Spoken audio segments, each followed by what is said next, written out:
Hare Krishna, dear devotees, please accept my humble obeisances. All glories to Srila Prabhupada. All glories to our Guru Maharaj. Today, Guru Maharaj is going to speak on the glories of Lord Narasimha as we are doing the past week. So, Guru Maharaj is going to read some narrations, and I request everyone to please listen attentively and ask questions at the end. Thank you so much. Hare Krishna, Guru Maharaj. Please take out the cloth. Thank you. Okay. Om Gyan Timidandasya Ginajana Salakaya Chaksun Militam Yena Tasmai Shri Gurave Namaha Nama Om Vishnu Padaya Krishna Prasthaya Bhutale Srimakti Bhakti Vedanta Swami Iti Namine Namaste Saraswati Deve Gauravani Pacharine Nirvisesa Sunyavari Paschatya Deva Satarine Panchakalpatarubhischa Kripala Sindhu Be'evacha Patitanam Pavanebhyo Vaishnavebhyo Namaho Namaha Jai Sri Krishna Chaitanya Prabhu Nityananda Sri Advaita Gadadhar Sivasadi Gaur Bhaktivinoda Hare Krishna Krishna Krishna Hare Hare Hare Rama Rama Hare.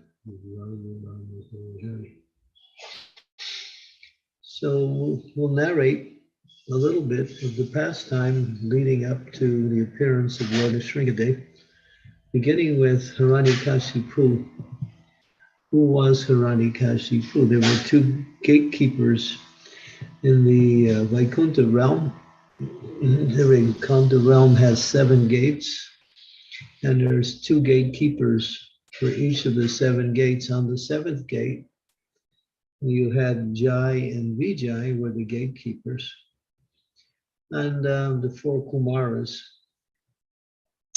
were traveling from gate to gate. They finally came to the final gate, and that was the gate that would ultimately lead to the palace of Lord Narayan.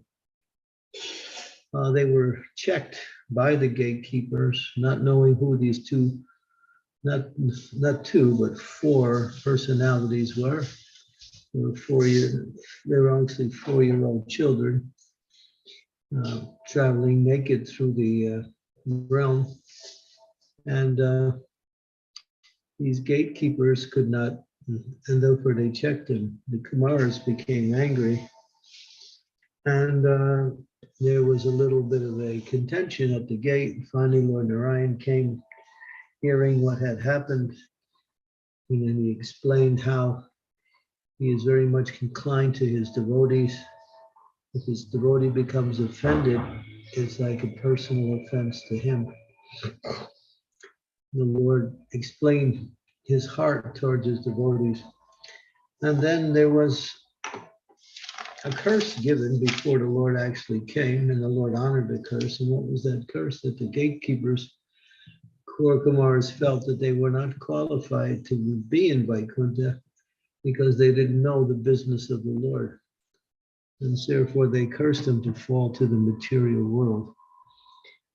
Behind the scenes, there is another program going on. The Lord actually wanted to fight. He wanted to come to the material world to fight. And it's understood that the Lord doesn't fight with his devotees, he fights with the demons when he comes. So this was arranged for these 2 gatekeepers to fall to the material world. And they were given the choice.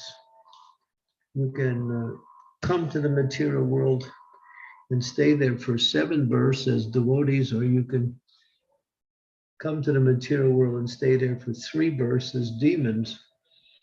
They decided to come as demons because they wanted to get back to the spiritual world as fast as they could.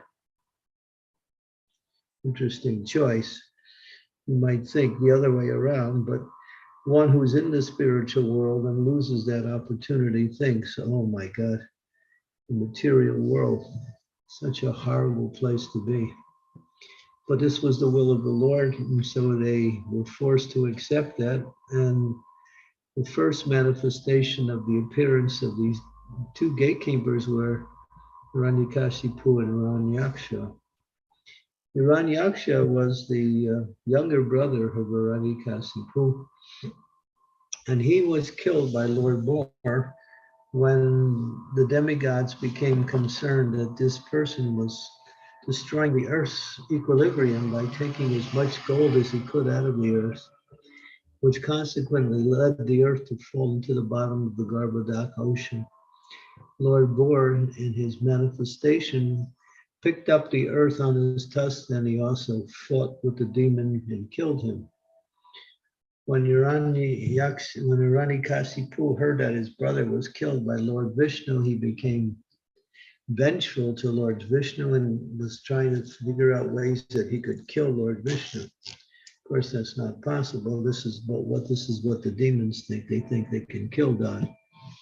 So today, what the demons do to kill God is they harass the devotees of God. That's one way. And the other way is to create and write propaganda that says that God does not exist, that the idea of God is simply an idea. They come up with all of their philosophical conjectures, which are all based on their foolish minds, and convince people, at least some people, that there is no such thing as God. And a lot of times they're very successful in writing books and becoming popular. Of course, this is all due to the grace of the Lord also. And so, but Hiranyakasipu wanted to actually kill Vishnu, but he couldn't find Vishnu anywhere. So he decided to become very powerful and then search out Vishnu. So he went to one hill, and on that hill, which was somewhat secluded, he started performing these tremendous and very austere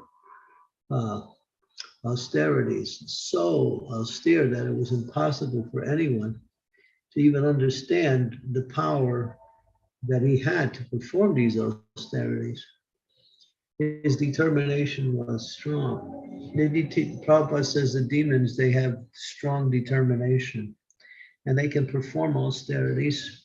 They get power from austerities. Austerities are performed both in the material world and in the spiritual realm. Material austerities situate one better in the material realm in terms of position, popularity, and receiving the benefits of material life. And so they're willing to make some sacrifice in order to get a greater position, more facilities, more enjoyment in the material world. So Hiranyakasipu started to stand on his tippy toes with his arms stretched straight up in the air and meditating upon his existence. Hiranyakasipu actually knew he was not this body, but still, because he was a demon, he still lived for the body. He understood that he was, so he used to meditate, and his meditation was so strong that he became completely oblivious to his material body. And this went on for many, many years. And while his body was in that position, an anthill grew around his body, and the ants were eating his body. Practically his whole body was eaten up by the ants, but he was keeping his life air circulating within his bones. He knew the pranayama system, and he could stay alive despite the deterioration of his body simply by keeping the life airs through the circulation of the different chakras. And he became absorbed. And this went on for so long. Finally, fire started to emanate out of his hands and out of his head. And that fire was actually scorching the whole universe. Brahma became aware of it, the demigods became alarmed and notified Brahma. Brahma came. When Brahma saw what was happening, he approached Hiranyakashipu and said, my dear Hiranyakashipu, you have performed some great austerities. I am pleased by your austerities. No one could have ever performed these austerity at any time. You have been successful. Now you may ask a benediction from me. And then at that point, Lord Brahma took out his Kamandalu pot, and he had some holy water, and he sprinkled it on the body or the bones of Hiranyakashipu, and his whole body came back as completely healthy and strong. Now he had a new body. He was very powerful, and now he was given an offer to take a benediction. So what did he do? Well, the demons think of how to enjoy in this material world. They simply want to advance materially. They look for material comforts. They look for more and more sense gratification in different forms. This is their goal in life. And they will also destroy anyone who gets in their way of their sense gratification, even their own relatives. So now he says to Lord Brahma, he was thinking actually Lord Brahma was the supreme, but he mistakenly thought. Instead, he said to Lord Brahma, I want to become immortal in this body.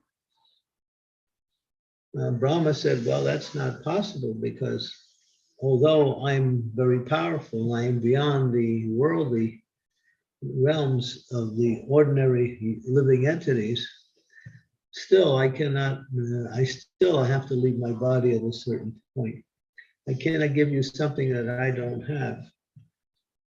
But he could understand Brahma was very powerful and could give great benedictions. So in a roundabout way, as explained by the Acharyas, he tried to figure out how to become more immortal. And he asked not to be killed on land, sea, or air, not to be killed inside or outside, not to be killed by day or night, during the day or the night, not to be killed by any animal, any human, or any demigod, not to be killed by any weapon. And so he thought of all of the different ways that death may come, and when the death. Brahma noted all his requests and said, Tatastu.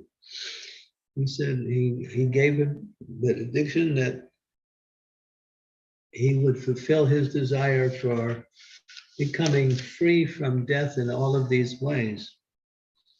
Of course, the demons don't really understand the power of the Lord, and therefore they know the Lord is more tricky or more intelligent than any of the demons are.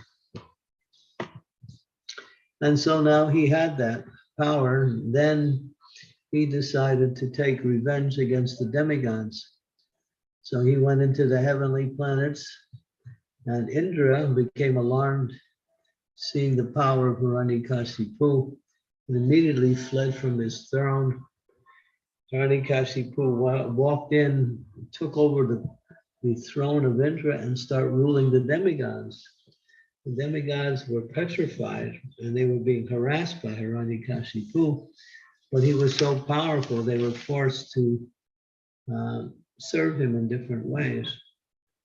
So in this way, they were in a very distressful situation. And that was not all the demigods. Lord Brahma, Lord Shiva, and Narada Muni were not subjugated to the rule of Hiranyakashipu, just the rest of the demigods. So I'll read one verse. You can put it up on the board. It's from the 7th canto. You can put it up on the screen. 7th canto, chapter 4, verse number 19.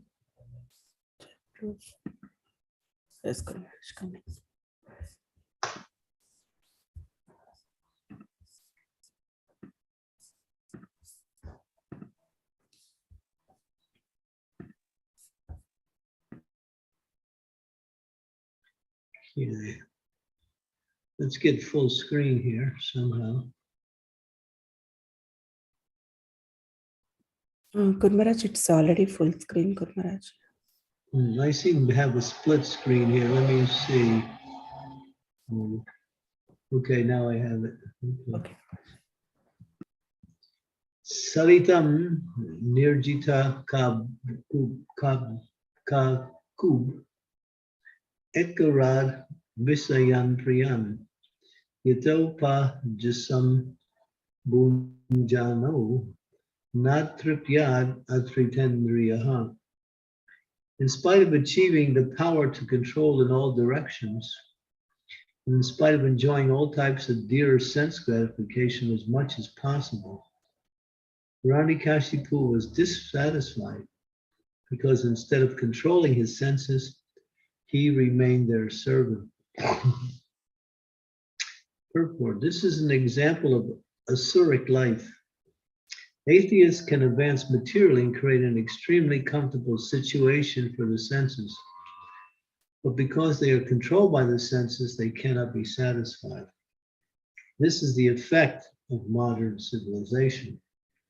Materialists are very much advanced, enjoying money and women, yet dissatisfaction prevails within human society because human society cannot be happy and peaceful without Krishna consciousness.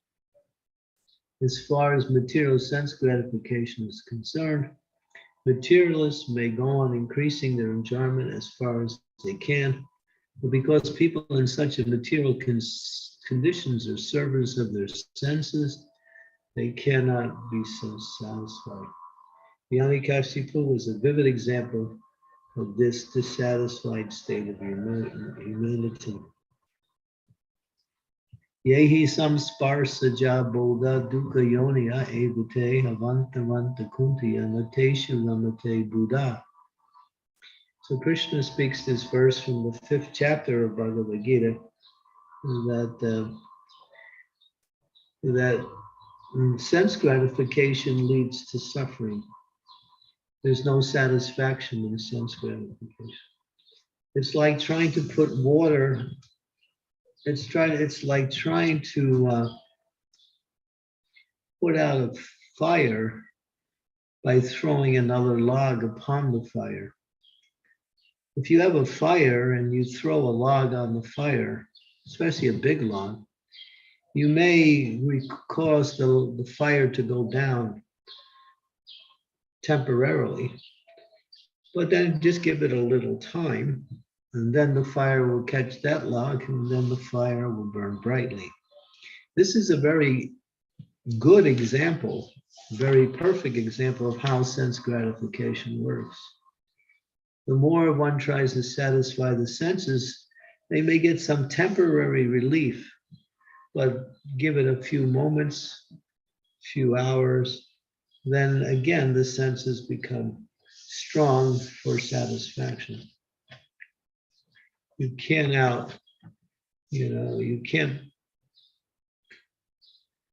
control a fire, you reduce a fire by putting a log on it. Or you might use another example.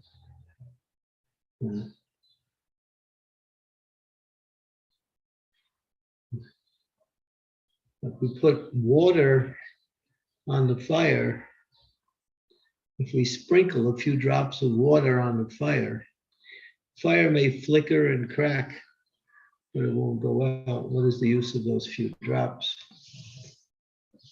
So sense gratification must be regulated. We don't call it sense gratification, that is the materialist terminology. We call it sense satisfaction. Therefore, devotees have satisfaction of the senses. In fact, their senses are completely satisfied in devotional service. When they serve the Lord, when they chant the holy names of the Lord, when they read the philosophical teachings coming from the scriptures, especially from the Srimad Bhagavatam, when they take Krishna Prasadam.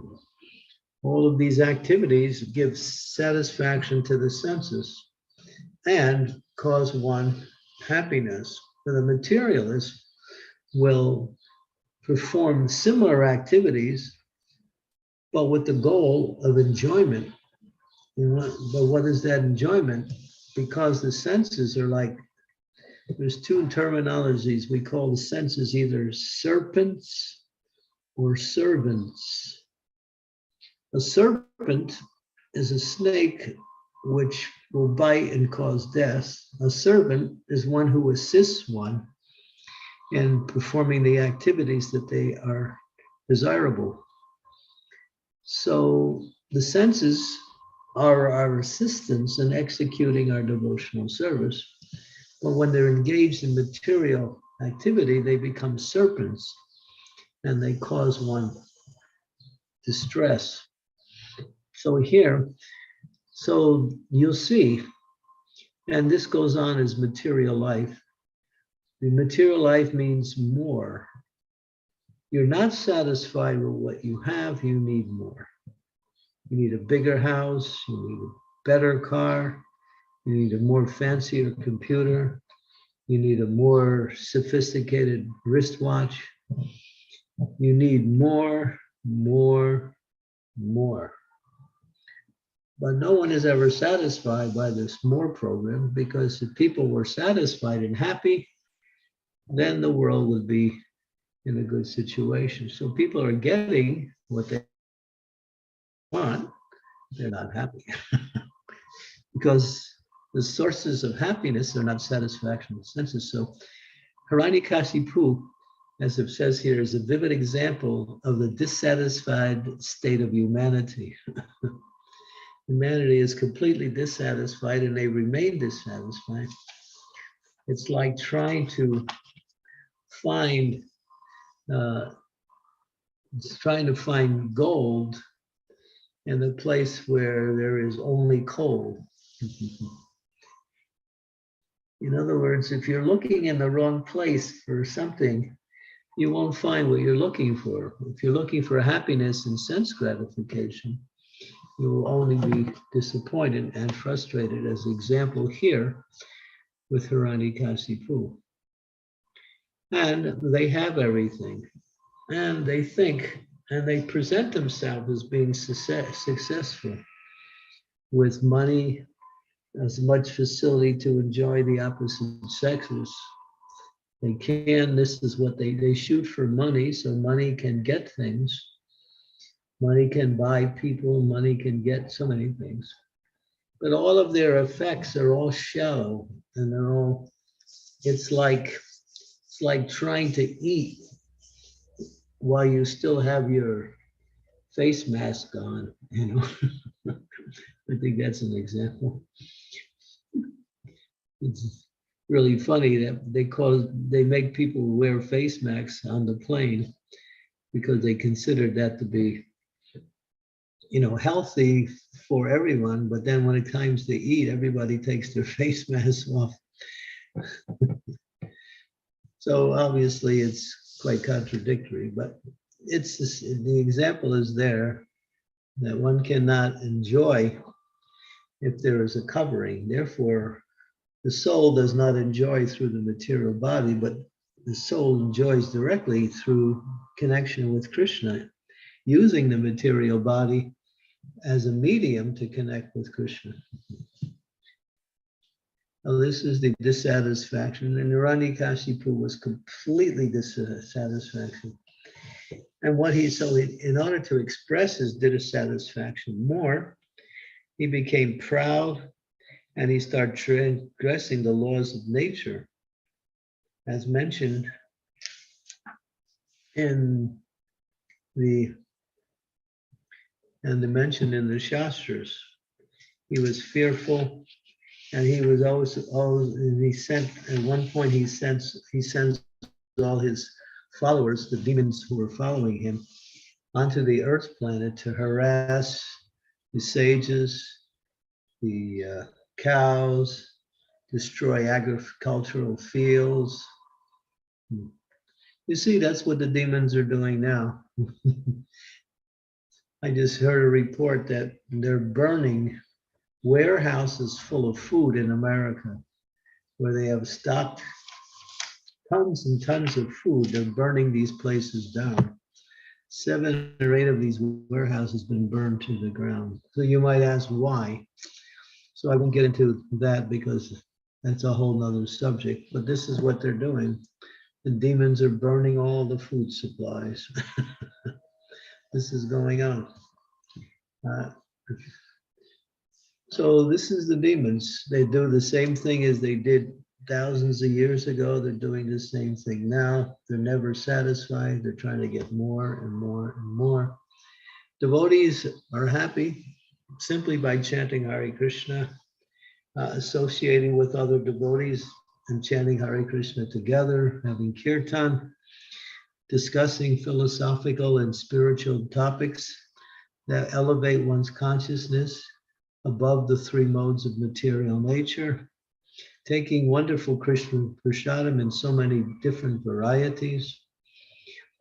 We could never imagine such varieties of foodstuffs until we came to Krishna consciousness.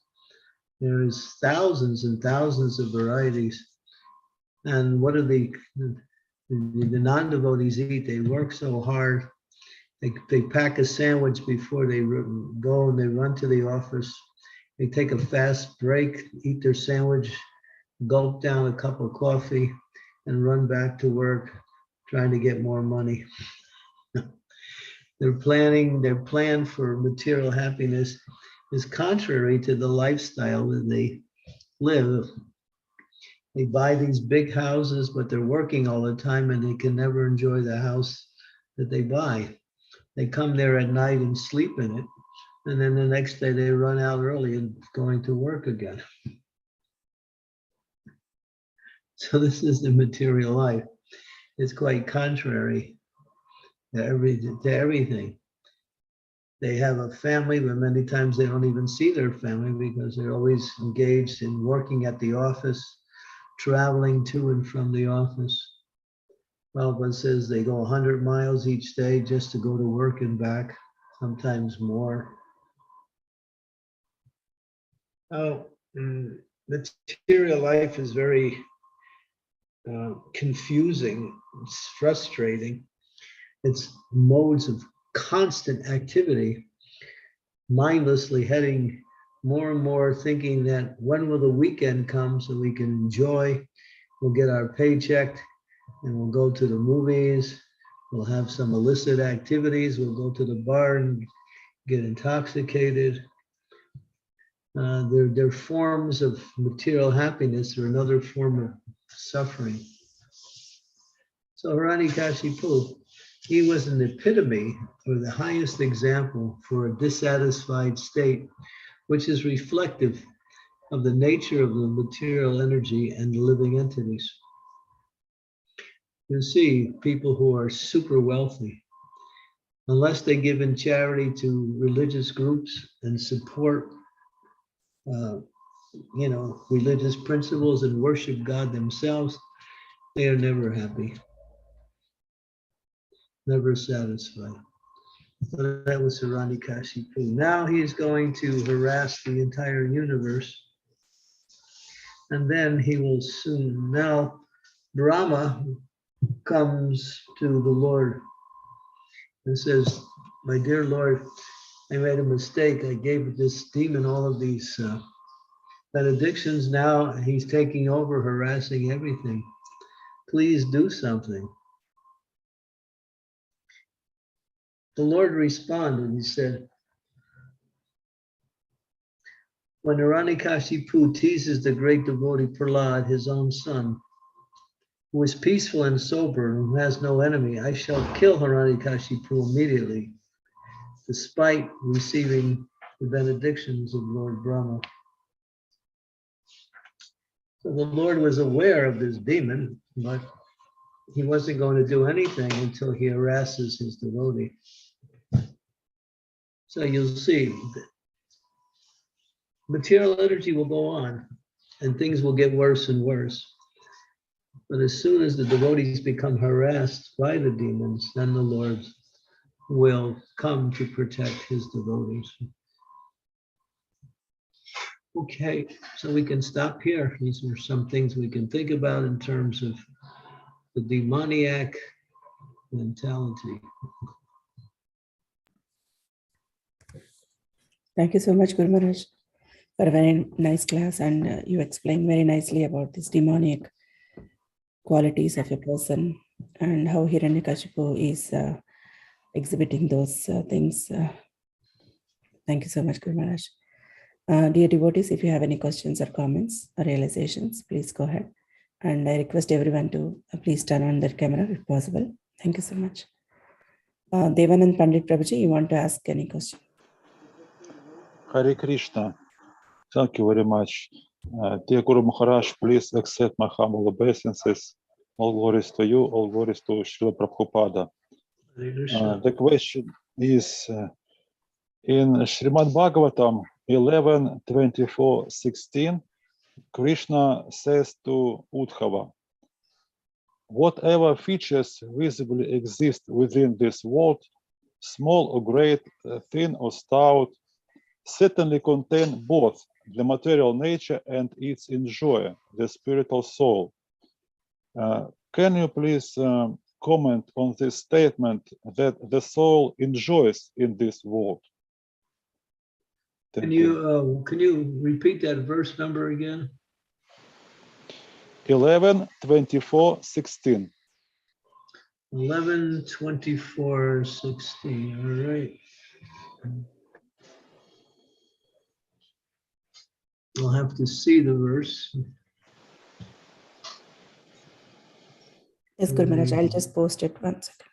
You want to post it up? Okay. Yes, Guru Maharaj, yeah. Okay, go ahead. 11:24-16. Whatever features visibly exist in this world, small or great, thin or stout, certainly contain both the material nature and its enjoyer, the spirit soul. So what is the question? Can you, in this verse, Krishna states that the soul is enjoyer in this world. He tries to be. If you read the 13th chapter of the Bhagavad Gita, it says there's the enjoyer of the field and the knower of the field. The field is the body, and the enjoyer of the field is the soul who tries to enjoy the body. The knower of the field is the Supreme Lord. So there's two souls within every body. So one who tries to enjoy in this material world is called the enjoyer of the spirit soul. So material energy contain, the features of this material world is the Bhumirapana loba yukamana burivevacha hankariti ame binokriti astada. Earth, water, fire, ether, mind, intelligence, false ego make up the material energy, and then you have prakriti virime param jiva bhuta mahabaho yayedam dayate jagat.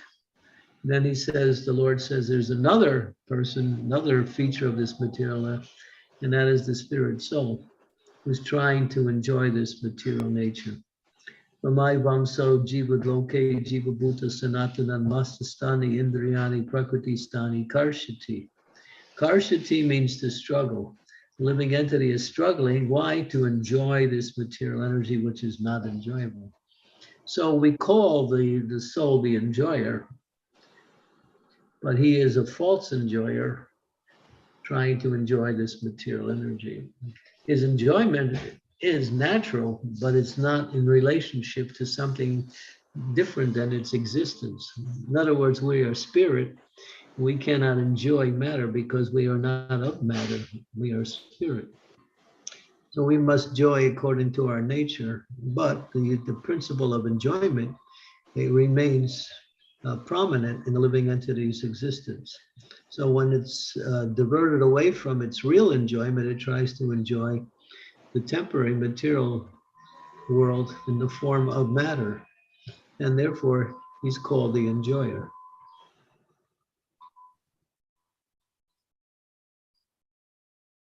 Thank you. Yeah.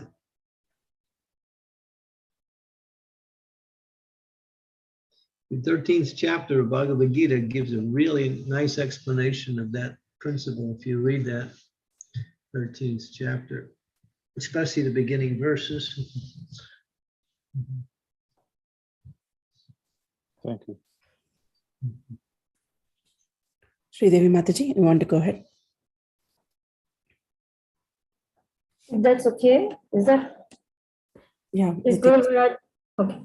Dear Guru Maharaj, please accept my humble obeisances. All glories to Srila Prabhupada. All glories to you, Guru Maharaj. Thank you for today's class. Guru Maharaj, as you were speaking about this tendency to enjoy this material world, I was reflecting that how deep-seated this desire to enjoy is. And I was thinking about my own weaknesses and how this tendency comes. Oh, we are sacrificing so much. We are giving up so much. So maybe once in a while I should enjoy an ice cream. Or maybe once in a while I should enjoy, sugarcane or whatever it is. Some tendency or something as a compensation, if you will, for giving up this, giving up that, and so on. So I'm thinking, how can we really understand that devotional service is so sweet that we don't need any other enjoyment, rather than thinking I'm sacrificing so much to do devotional service? Well, you can, if you want some ice cream, make sure you offer it first. Nothing wrong with eating ice cream, huh? Just make sure you offer it, or if it's even, kacharis or pizza or whatever. But you shouldn't make a habit out of that. That's the whole thing. That's the point. No one's going to condemn you once in a while for, going for a little prasadam you like, but make sure it's prasadam.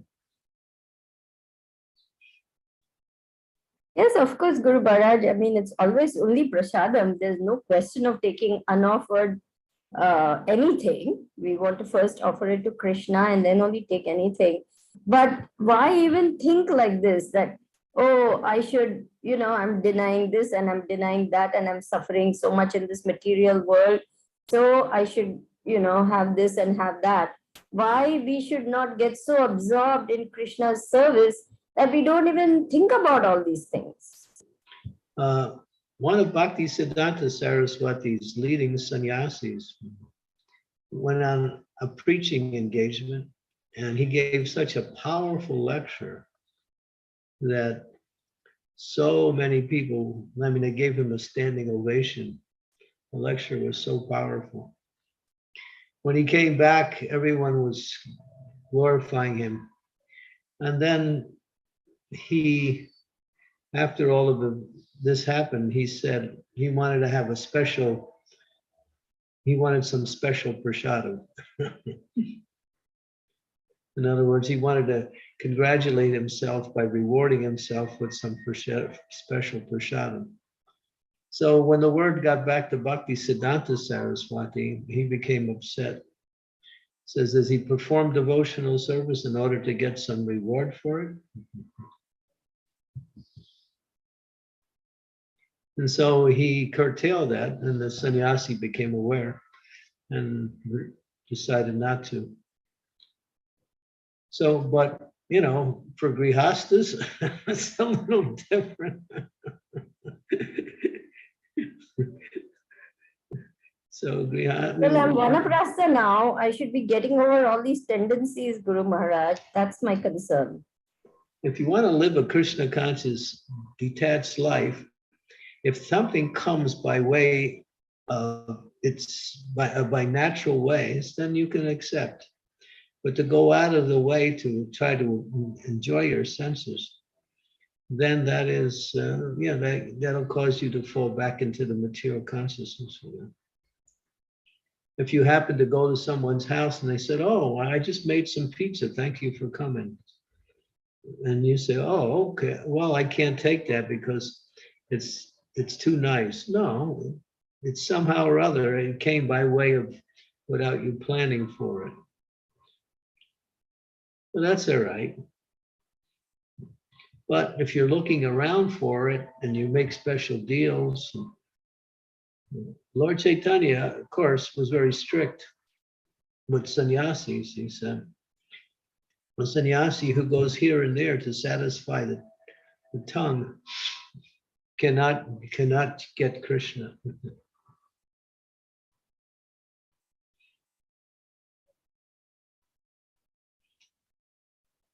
But I mean, for grihastas, there's a little bit of leeway for,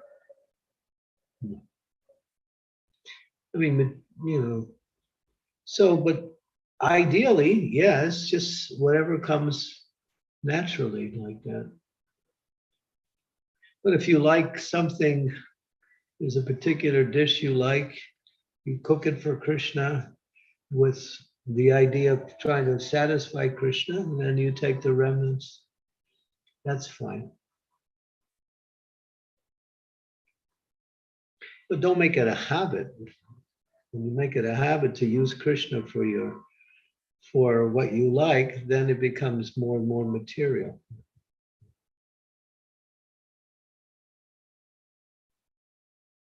Yes, Guru Maharaj. Thank you for the clarification. Like sometimes people will tell me, Maharaj, I'm going to make this for you. I say, if you tell me what you're going to make for me, then I'm already eating it before Krishna. So don't do that.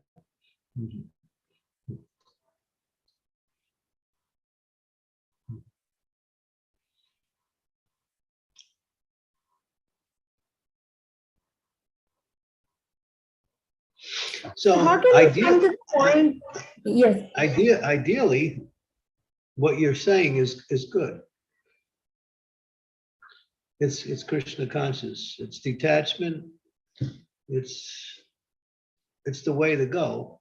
But if you somehow or other, once in a while, want something and you just cook it and you offer it, it's not a big thing. It's not like you're going to fall down in Krishna consciousness.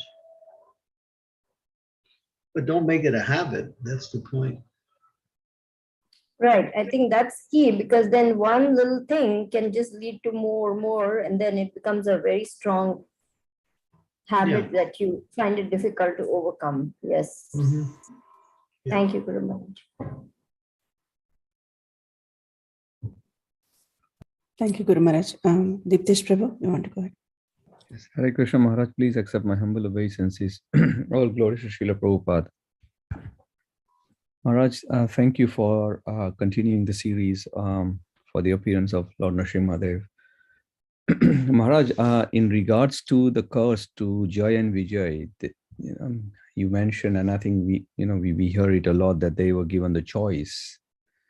And the choice was either you be devotees or you be demons or have enemy mentality.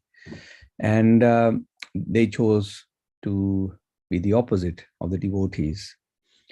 And so apparently they chose unfavorable,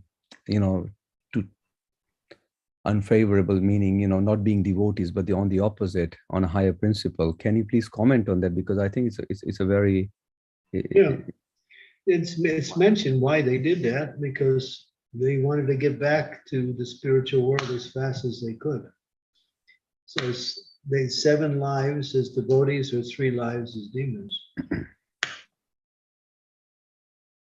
So they were willing to undergo 3 lives as demons in a shorter version than 7 lives as devotees. They wanted to get back to the spiritual world quickly. That's mentioned. But then again, it was also Krishna's will that he would have someone to fight with. Krishna wants to fight. Prabhupada said Krishna he doesn't go to the gym to work out, but he goes down to the material world where everybody fights. Material world means a place to fight.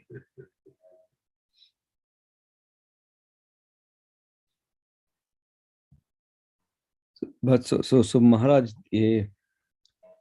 even though it was unfavorable, the higher principle was service, right? They want to get back to the service of the Lord rather than what was favorable for them. From their point of view, it was Yes. we want to get back to the spiritual world.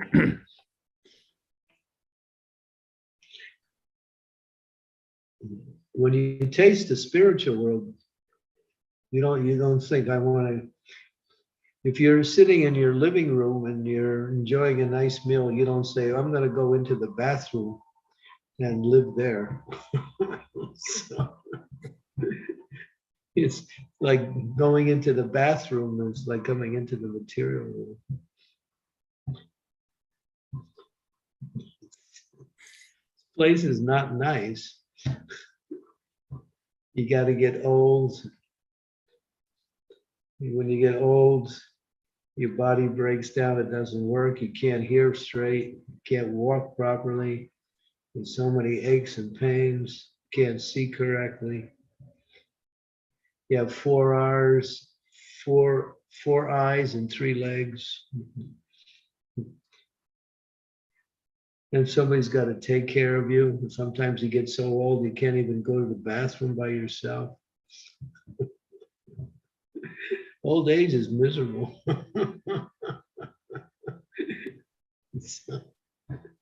And you need diapers sometimes in old age. Huh? And you need diapers sometimes in your old age. Yeah, they wear diapers, yeah.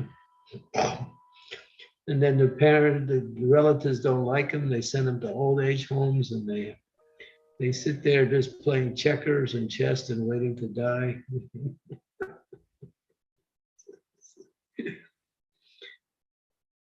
And then you get disease, you work out, you get your body nice and healthy, and then you get bitten by a mosquito who's got malaria.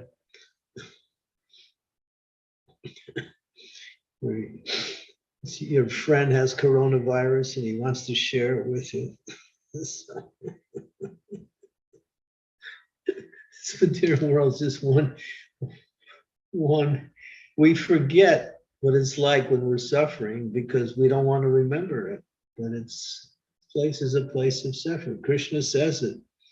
He doesn't say it once, he says it twice in the Bhagavad Gita. Dukalayam asasratam, anitya asubham.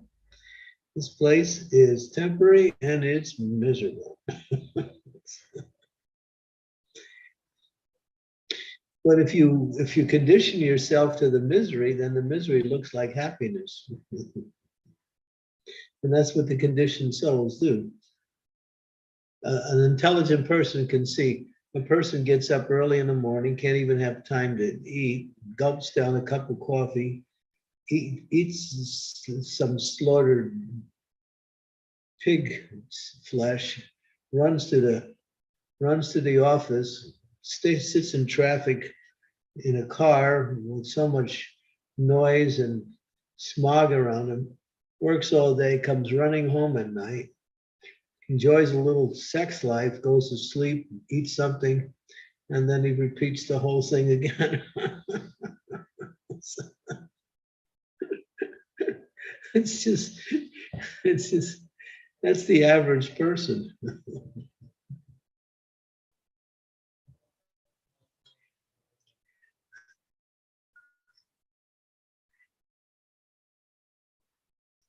One of the biggest causes of deaths is people go to restaurants and they order meat. And when they eat meat, they get so enthusiastic to eat meat that the meat gets caught in their throat. And they actually choke to death in the restaurant. It's a big cause of death, really. So now some of these restaurants, they keep these long forks on handy, that when people are choking, they can stick the fork down their throat and try to poke the meat out.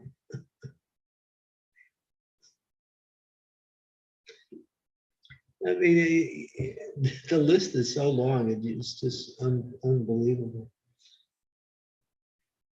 Krishna designed this place where you can't stay here and you can't enjoy. just to get you frustrated so you want to get back to the spiritual world where you belong. Prabhupada tells the story of his own experience when he remembers when he was with Krishna in the spiritual world. Talks about it. He says, Krishna asked me to go to the material world. I said, no way, I'm not going there. It's a horrible place. He refused. He told Krishna, I'm not going, I don't want to go there. But Krishna was persistent and said, I'll protect you, you write some books. So Krishna said, I came. Prabhupada said, I came because Krishna was insistent I go. So anybody who has an understanding of higher consciousness will see the material world of what it is.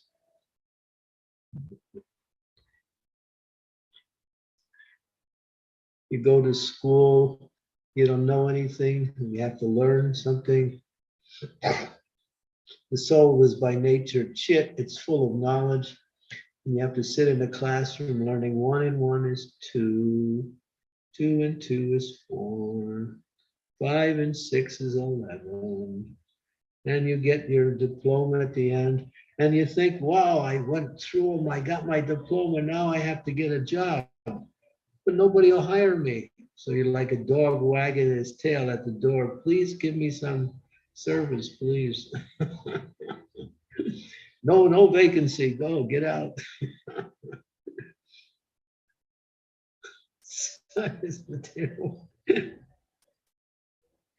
And then you get stuck with relatives who don't like you, always causing you problems.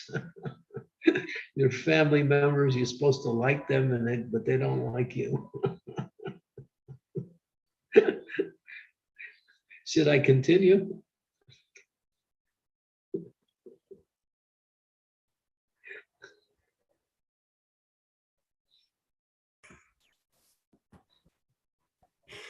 Guru Maharaj, as you said, the list goes on, Guru Maharaj.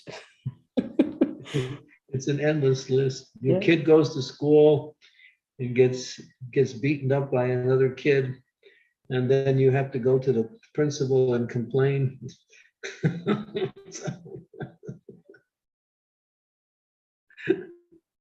So many problems.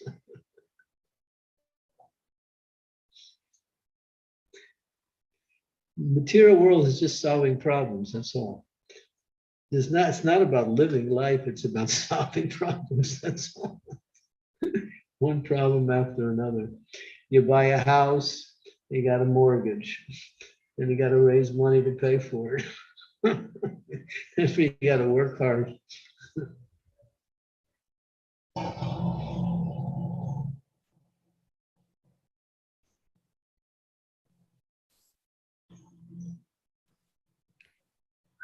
Sridevi Mataji, you want to say something?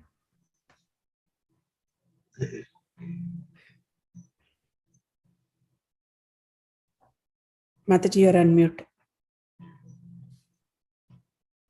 Oh, I'm sorry. I was thinking as Guru Maharaj was speaking about, the problems of old age. I was working in several old age homes as a reminiscence therapist for a little time. And everywhere I went, the old people were so miserable. They were just in so much misery that, it was tangible almost. They were so pathetically miserable. And every time I went there, I brought prasadam and we sang some songs. That was the highlight of their life practically. Because whenever I would get feedback, I would say, they look forward to hearing you. They look forward to those cookies you bring. And that was it. Imagine. Yeah. I was so shocked, and I was thinking how fortunate devotees are that we have so much going on compared to these old people just forgotten and just put in that old age home and just waiting to die. Sometimes they're suffering so much that they apply for mercy killing. Kill me so I can go not suffering so much. And now they're coming up with this more and more policy for euthanasia. where why even maintain these old people? They don't do anything.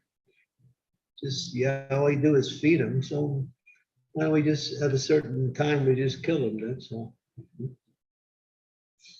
Prabhupada talks about this one culture in Africa.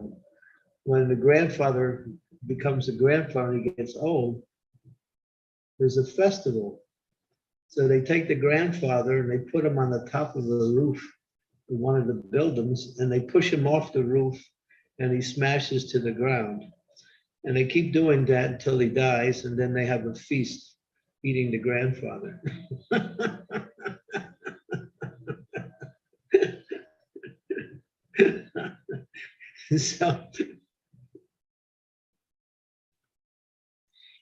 So yeah, everyone thinks old people are a burden. They're a burden. But in Vedic culture, old people were considered to be people you went to for advice, people you spent your life taking care of. They were wise, they were experienced, they could give you knowledge, they could give you direction in life, they could tell you stories that made you happy. But now old age is like, oh God, there's that wrinkled up relative sitting in the corner not doing anything.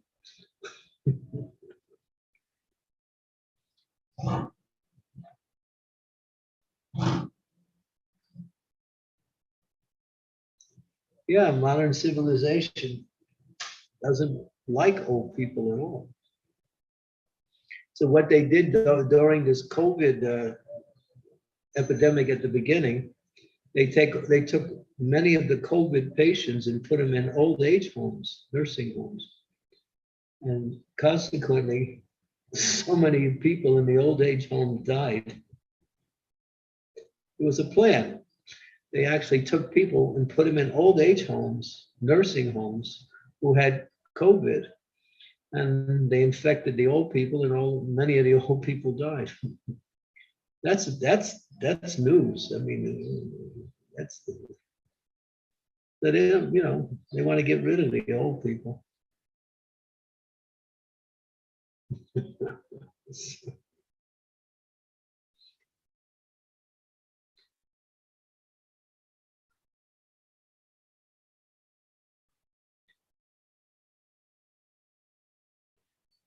Okay.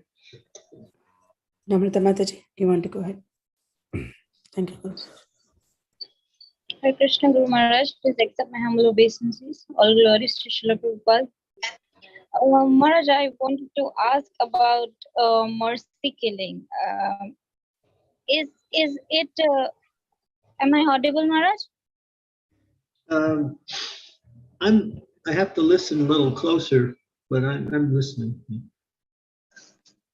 Okay. Maharaj, I was asking, is mercy killing was promoted in Vedic culture as well? No. Because the idea is to give them Krishna and let them leave their body thinking of the Supreme Lord.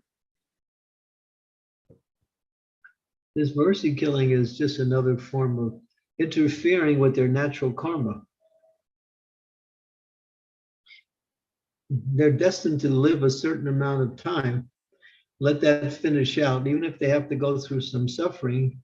Give them some care, and then gradually bring them to hearing about Krishna, so they leave the body and get a good destination in their next life. There's no such mercy killing is not allowed in Vedic society. True Vedic culture, anyway. Some people will say, well, they're suffering so much. Well, if they can endure the suffering and think of Krishna, then they go back home, back to Godhead. There's many devotees who were in the hospital towards the end of their life, and the doctors wanted to give them some morphine or some drugs to, reduce the suffering, but they said no. we want to go through this suffering so we can burn off this karma, because suffering burns off karma.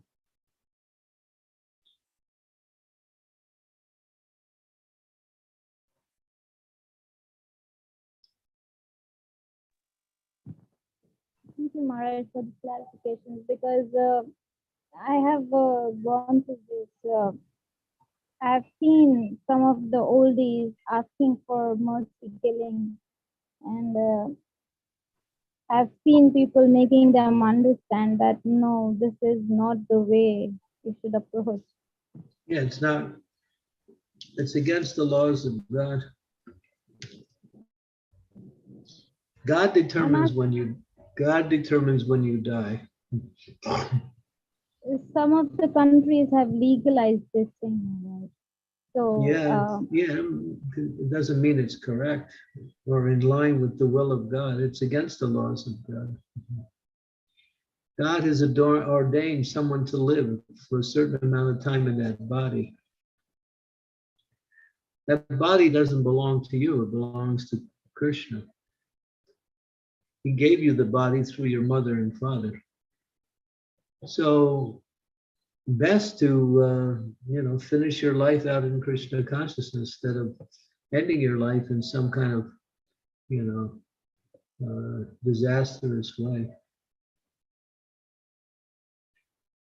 That's a sinful activity, and it will cause people to take a birth in the next life, which they'll have to suffer for that reaction in the next life also.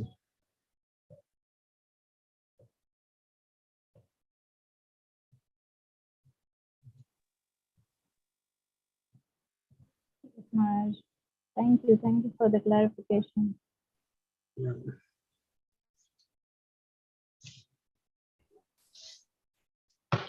The material body is suffering. So if you can somehow endure it and hear about Krishna at the time of death, even if you're in a coma, they can still play music or play lectures and have Prabhupada's japa tape. There are many materialists who have somehow or other in their last part of their life connected with a devotee, maybe it was a family member or an acquaintance, and they took Krishna consciousness at the very last end of their life, although they never lived anything about it in their whole life. And obviously that's special mercy. The time of death or the ending of one's life is a very critical time. Best to think about Krishna instead of thinking about dying.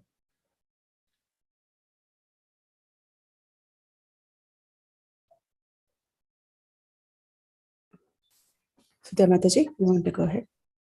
Thank you, Mataji. Hare Krishna. Then Pranam Guru Maharaj, please accept my humble obeisances. All glories to Srila Prabhupada. So Guru Maharaj, I have a question regarding Namrata Mataji. So soul leaving the body is decided by Krishna. Soul leaving the body is decided by Krishna. Birth and death is decided by Krishna, right, Guru Maharaj? So how like this mercy killing works? So if we forcibly, if we try... If you interfere with the laws of God, then you get a reaction for that.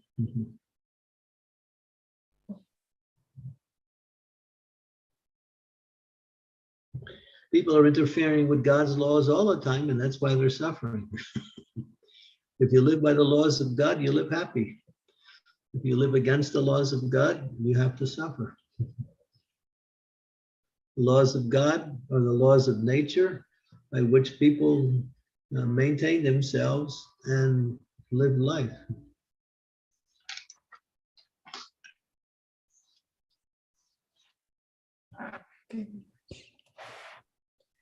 Okay, very much. Thank you. Here also I have under just clarification.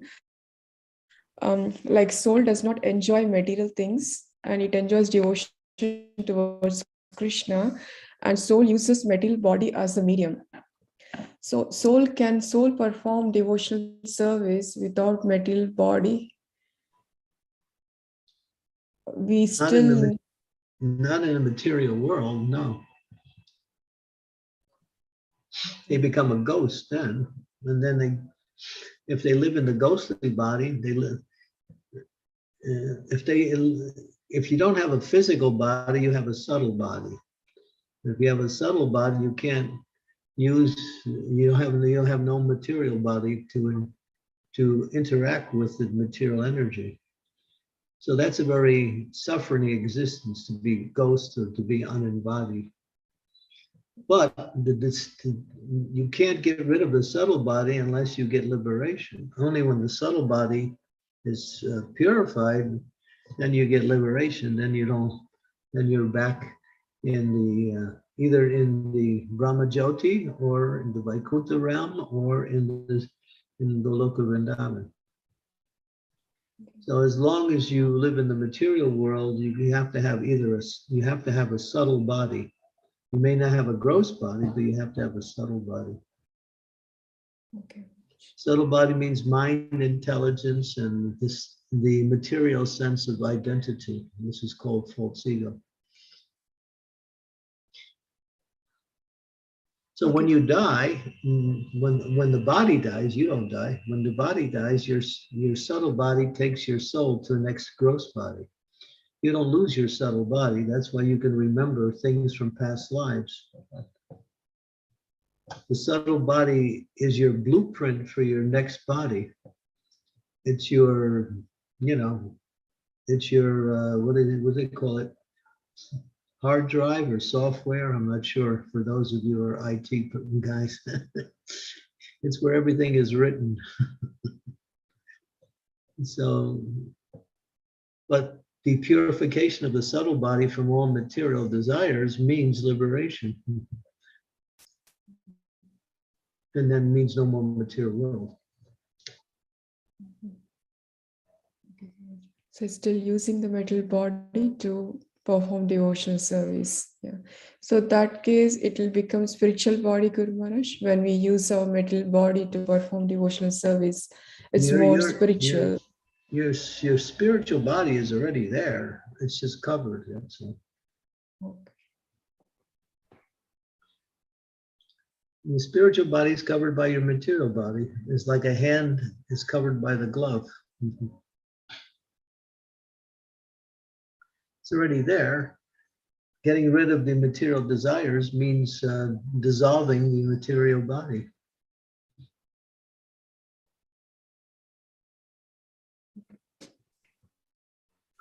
As long as you have a desire to enjoy this world, you'll have a material body. Okay. Your material, the particular type of material body you have, or each of us has, is a reflection of the type of enjoyment we want.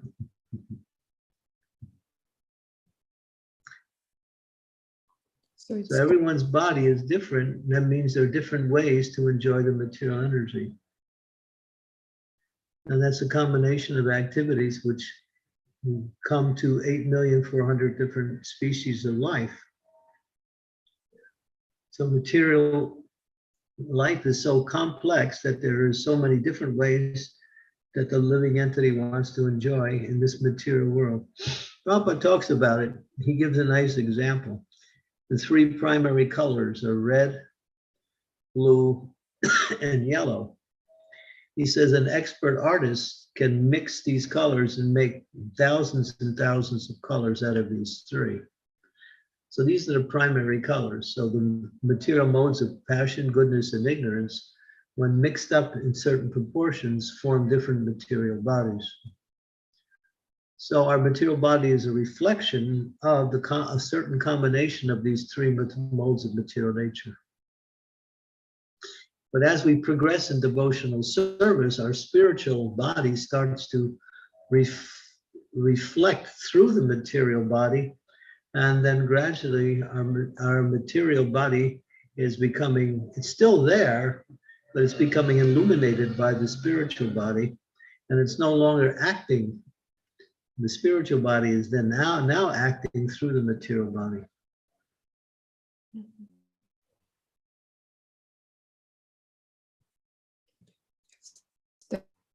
Thank you, Guru Maharaj. So it's coming above the modes.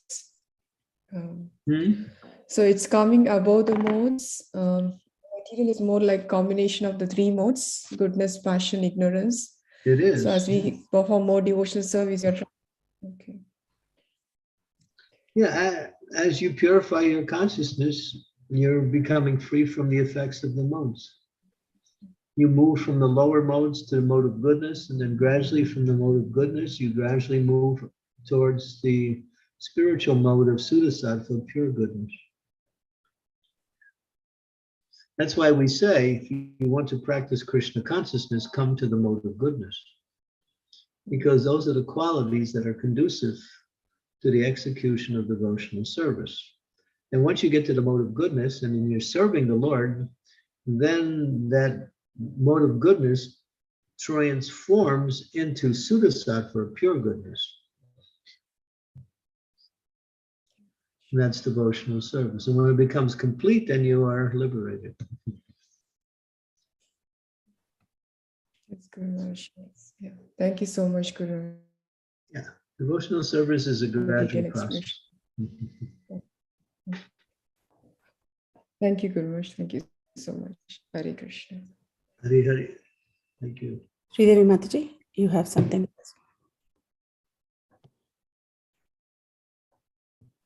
Dear Guru Maharaj, I hope you don't mind. I'm asking one more question. Devotional service begins only when we reach the platform of the mode of goodness. Is that understanding correct? Prabhupada would say it's quite impossible to serve Krishna in the modes of passion and ignorance. So we should at least strive to reach the mode of goodness by purifying ourselves through the process of bhakti, chanting and following the process. And then we actually begin devotional service. Is that correct? It's only by the mercy of the spiritual master that you can perform devotional service. Right, right. Even if your activities are still tinged with some of the effects of the lower modes, because the spiritual master is there as the representative of Krishna. By following his instructions, he offers your devotional service to Krishna. Krishna doesn't accept mixed devotion, he only accepts pure devotional service.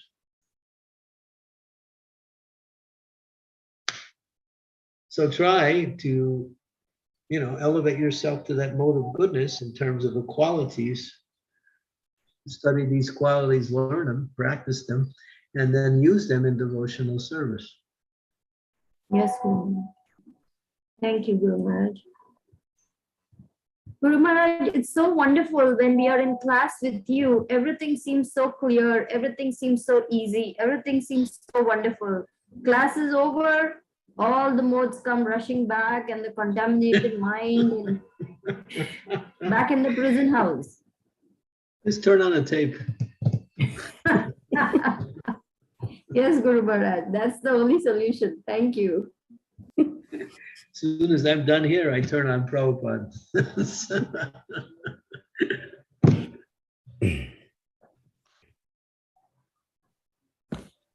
Thank you so much, Guru Maharaj. Dear devotees, any more questions or comments? Okay. Guru Maharaj. Hare Krishna. Yeah, yes, just a little follow-up, Guru Maharaj. The mercy killing which I was talking about, so is it similar to the suicide concept? Is it similar to that? Yeah.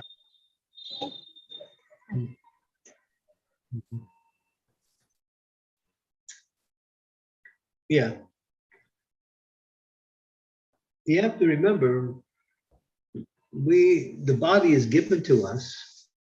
We call it our body, but it's formulated by the material energy given to us by our parents. So it doesn't belong to us anyway. We're just using the body. That's all. So when Sanatana Goswami was afflicted by some disease, he wanted to commit suicide. Lord Chaitanya chastised him. He said, you want to destroy another person's property. You're a thief.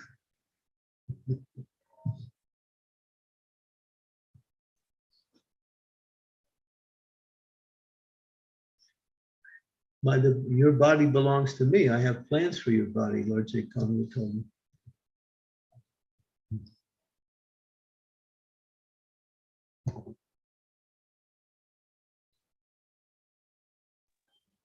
Maharaj, such a thought can come even to the elevated devotees like Sanatana Goswami. Still, Krishna is Chaitanya Mahaprabhu is taking over and explaining them. Yeah, Murari Gupta wanted to commit suicide. He bought this very sharp knife for cutting conch shells. He put it in his drawer, and the next day he was going to commit suicide. Lord Chaitanya came that night, walked right over to where the knife was, took it out and said, "What is this?" He stopped Murari Gupta. He stopped Sanatana Goswami.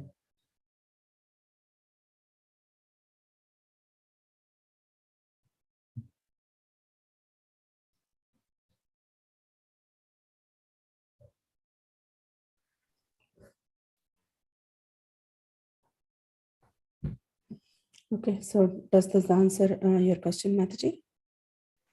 Yes, The yes, idea, very. if suffering is so bad, just take the Krishna consciousness. You bring Krishna into your life, and then when Krishna comes into your life, the suffering will be reduced, or it'll be tolerable, either one.